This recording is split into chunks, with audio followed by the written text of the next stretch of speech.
সকলকে বলি রাধে রাধে। আজ বৃহস্পতিবার, তা দেখো আজকেও তোমাদেরকে নিয়ে চলে এসেছি ঠাকুর ঘরে। স্নান সেরে চলে এসেছিলাম ঠাকুর ঘরে। আর বৃহস্পতিবার মানে জানো তো অনেকটা সময় লাগে পুজো করতে। তো সুন্দর করে সাজিয়ে মালা পরিয়ে পুজো করে নিয়েছি। আর ভাবলাম তোমাদেরকেও একটু নিয়ে আসি আমার গিরিশোনাকে দেখানোর জন্য। তো দেখো আমার গিরিশোনা কি সুন্দর ফুলের মধ্যে বসে আছে। রাধা মাধবকে দর্শন করো। এই যে সুন্দর করে সাজিয়ে পুজো করেছি, তাহলে কতটা সময় লাগতে পারে বলো। অনেকটা সময় ধরে সুন্দর করে সাজিয়ে গুছিয়ে পুজো করে নিয়েছি। একদম যাতে পিছুটান না থাকে সেইভাবে সব ওইদিকে রেডি করে দিয়ে চলে আসি আমি ঠাকুর ঘরে। আর এই যে গণেশ ঠাকুরকে একটা জবার মালা পরিয়ে দিয়েছি।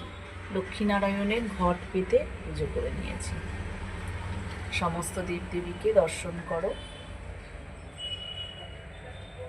আর এখানে রয়েছে এই যে আরতির ফুলগুলো। তো আরতির ফুলগুলো প্রত্যেক দিনের মতন আমি দিয়ে দেবো এই যে আমার গোপোষণার সামনে। আর তোমাদেরকে তো বলি, এই দুপাটির ফুলগুলো যদি আমি বেশি ভেতর দিকে ছড়িয়ে দিতে চাই, তাহলে ভীষণ মানে হাওয়া লাগলে শুকিয়ে গেলে একদম জামা কাপড়ের সাথে সেটে যায়, তখন মানে পরিষ্কার করতেও অসুবিধা হয়। আর তারপরে জামা কাপড়ে একটা দাগও হয়ে যায়। সেজন্য চারিদিকে না দিয়ে এই গোপোষণার সামনেই আমি দিয়ে দিই ফুলগুলো। প্রসাদ দর্শন করো, প্রসাদ দর্শনে দুর্ভোগ কাটে। চলো এবার প্রসাদটাকে নামিয়ে নিয়ে টেবিলটাকে মুছে নেব। একটু জল ছিটিয়ে নিলাম, তারপরে এই যে একটা ন্যাকড়া দিয়ে সুন্দর করে টেবিলটাকে মুছে নিলাম। মুছে নিয়ে এবার এটাকে এখানে সাটিয়ে রেখে দিলাম। এবার একটু তুলসী মহারানীকে দর্শন করে নাও। চলে আসলাম একটু দোকানে, পুজো করে উঠেছি। আর বাজার আনতে হবে না, যেহেতু আজ বৃহস্পতিবার নিরামিষ, কিন্তু আলু নেই একটাও। কী হবে এবার, আলু ছাড়া তো অসম্পূর্ণ তরকারি, অন্তত একটা দুটো থাকলে চলে যেত। কালকেই বলেছিলাম, যেহেতু কালকে বাজার যায়নি বলে আর আনা হয়নি, তাই চলে আসলাম একটু দোকানে যে অল্প করে একটু আলু নিয়ে আসো। বেলা হয়ে গেছে, খুব একটা ভালো পাবে না, তবে খুব বেশি নাই না, বললাম অল্প নিয়ে আসো। আর চলে আসলাম দোকানে, আমি একটু বসি আর ও গিয়ে আলুটা নিয়ে এসে নিই। তারপরে আবার শুরু হবে রান্না। সকালবেলা টিফিন করিনি সেরকমভাবে, কিছু দুধ রুটি দিয়ে দিয়েছিলাম ব্যাস। আর ছোটো মেয়ে ম্যাগি খেয়ে চলে যাচ্ছে, ছোটোজন গেছে কম্পিউটারে, সে নিজের মতন ম্যাগি করে খেয়ে চলে গেছে। আর আমি নিশ্চিন্তভাবে এতক্ষণ ধরে ধরে পুজো করলাম। এইবার দুপুরের রান্না করতে হবে, তবে রান্নার সেরকম কিছু করবো না। আলুটা তো নিয়ে আসুক, একটু ডাল ভাত করলেই হয়ে যাবে। তো ভাবলাম দোকানে দাঁড়িয়ে থাকবো, আবারও তোমাদেরকে দেখাই দোকানটায় কি কি পাওয়া যায়। তোমরা দেখলে যদি কাছাকাছি থাকো, তাহলে কোনো সময় আসলে আসতে পারো কিনতে। বেলেঘাটা জোড়া মন্দিরে আমাদের বাড়ি, আবার দোকান, সেজন্য তোমাদেরকে দেখাচ্ছি। যদি তোমাদের কিছু লাগে তাহলে তোমরা এসে এখান থেকে কিনে নিয়ে যেতে পারো, যদি কাছাকাছি তোমরা থাকো। সমস্ত কিছুই পাওয়া যায় আমাদের দোকানে, তাই ভাবলাম দাঁড়িয়ে না থাকে তোমাদেরকে একটু ভিডিও করে দেখাই যে কী কী পাওয়া যায়।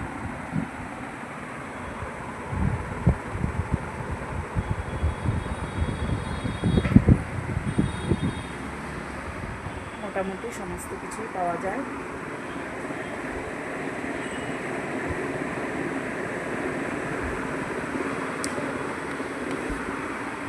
চলো এই দিকটা একটু ভালো করে দেখিয়ে দিই।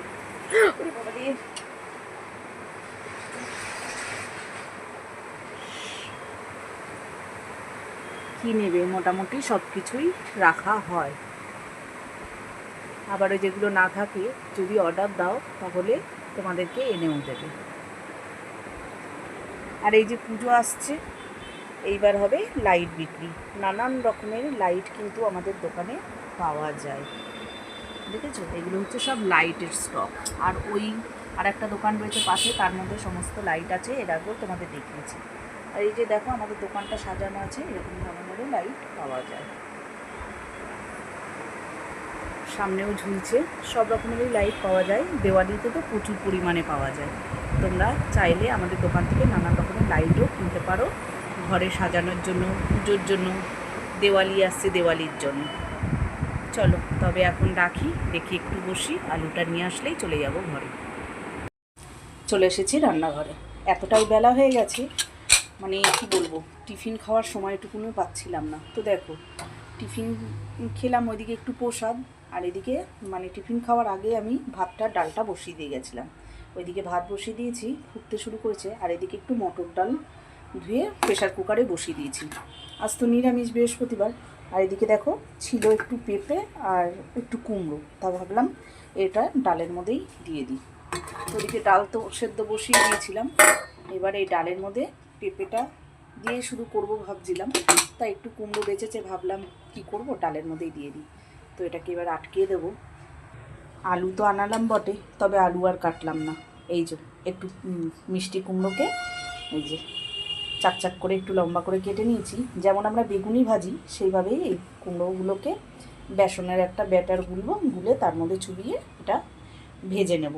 এটাকে বলে কুমড়োনি। বেশ লাগে কিন্তু খেতে, জানো, বেসন দিয়ে তার মধ্যে একটুখানি চালের গুঁড়ো, লবণ, হলুদ, লঙ্কার গুঁড়ো দিয়ে বেগুনির মতন ভাজলে খুব সুন্দর লাগে খেতে।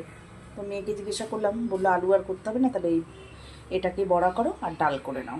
এর মধ্যেই দিয়ে দিচ্ছি একটু লবণ, আর আমার তো ডালের মধ্যে কোনো কিছু যদি একটু সবজি দিই তাতেই আমার হয়ে যায়, বেশ লাগে জানো।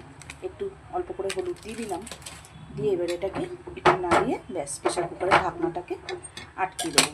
তাহলেই 2-4টে সিটি পড়লেই হয়ে যাবে ডালটা সেদ্ধ, তখন সাঁতলে নেব। তার সাথে দিয়ে দিচ্ছি একটু কাঁচা লঙ্কা, এই যে কাঁচা আর পাকা লঙ্কা ছিল সেটাকে দিয়ে দিলাম। এবার প্রেশার কুকারটাকে আটকিয়ে দেবো। ব্যাস প্রেশার কুকারের ঢাকনা আটকিয়ে দিয়েছি, এবার 2-4টে সিটি পড়ুক, তারপরেই সাঁতলিয়ে নেব। আর এদিকে দেখো চাল আর ডাল ধুয়েছিলাম, সেই জলটাকে নিয়ে নিয়েছি গাছে দেবো বলে। চলো এই জলটা গাছের গোড়ায় দিয়ে চলে আসলাম গাছের গোড়ায়। আর দেখেছো সেদিন যে উচ্ছে দেখাচ্ছিলাম, এই দেখো আমি বললাম ওর বাবাকে যে তুলে নিই, এগুলো আর হবে না, বললো না সবুজ আছে ছেড়ে দাও। তো দেখো ওই ছোট্ট যেটা ছিল সেটা কিন্তু আবার হলুদ হয়ে গেছে, তবে বড় যেটা ছিল সেটা এখনও পর্যন্ত সবুজই আছে, দেখতে পাচ্ছি। এই দেখো সেটা সবুজ আছে, আর এখানেও একটা আছে, সেটাও দেখলাম সবুজ আছে। 3টে সবুজ আছে আর বাকিগুলো হলুদ হয়ে গেছে। তো এখানে একটা ছিল, সেটা আগে দেখে নি, দাঁড়াও কোথায় গেল সেটা। এই যে ওই দেখো ফাঁকা দিয়ে দেখা যাচ্ছে, ওটাও সবুজ আছে। আর এখানে একটা সবুজ আছে, আর ওই যে পুরো, ও বাবা এটা তো নতুন দেখছি, এটা তো আগে দেখিনি, এটাও সবুজ আছে। তবে এগুলো রাখবো না জানো, এগুলো তুলে নেব। এই দেখো এখানে একটা রয়েছে পাতা দাঁড়াবে, দাঁড়াও ভালো করে দেখায়। এই যে এই কটা সবুজ আছে আর বাকি ওটা হলুদ হয়ে গেছে, তবে এবার তুলে নিয়ে করে নেবো, কেননা আর থাকবে না, ওরকমই হয়ে যাবে, নষ্ট হয়ে যাবে। তো আজ আর তুলবো না, কাল তুলবো। আর এই যে দেখো চাল ধোয়া যে জলটা নিয়ে এসেছি, সব গাছের গোড়ায় অল্প অল্প করে দিয়ে দেবো। এর আগে তো তোমাদের বলেছিলাম যে এক্সট্রা করে আমি কোনো জলই দিই না, এই চাল ধোয়া আর এই যে ডাল ধোয়া এই জলগুলো দিয়ে দিই। আর এই জলগুলো দিলে গাছ কিন্তু খুব তাড়াতাড়ি বেড়ে যায়, আমি নিজেই প্রমাণ পাচ্ছি। এই যে আমার এই মানি প্ল্যান্টকে দেখে, আমার উচ্ছে গাছটাকে দেখে আমি বুঝতে পেরে গেছি যে চাল ধোয়া ডাল ধোয়া জলটা দিলে সে খুব তাড়াতাড়ি বেড়ে ওঠে। দেখেছ কত সুন্দর হয়েছে। এই পাশে আবার একটা একদম ঝুলে পড়েছে, একে জানলার দিকে তুলে দিই। ব্যাস চলো, জলটা তো দিয়ে দিয়েছি। আজকের ওয়েদারটা কেমন জানো, আজকে রোদ উঠছে, আবার থেকে থেকে একটু একটু ঝিপঝিপ করে বৃষ্টি পড়ছে। এখন আবার দেখছি একটু রোদ উঠেছে, কিছুক্ষণ আগে বৃষ্টি হয়ে গেল। চলো বেলা তো অনেকটা হয়ে গেছে, ঠাকুর ঘরের পর্দাটা দিয়ে দিই আর ঠাকুর ঘরের লাইটটা অফ করে দিই। আর ভিডিওটা আমি আজকে এখানেই শেষ করব। সবাই ভালো থেকো, সুস্থ থেকো, আর আমার ভিডিওটা ভালো লাগলে একটা লাইক করে দিও, নতুন হলে সাবস্ক্রাইবার করে পাশে থেকো। চলো আজকের মতন এই পর্যন্তই। গোপুসোনাকে দেখিয়ে দিলাম, এবার পর্দাটা দিয়ে দেবো।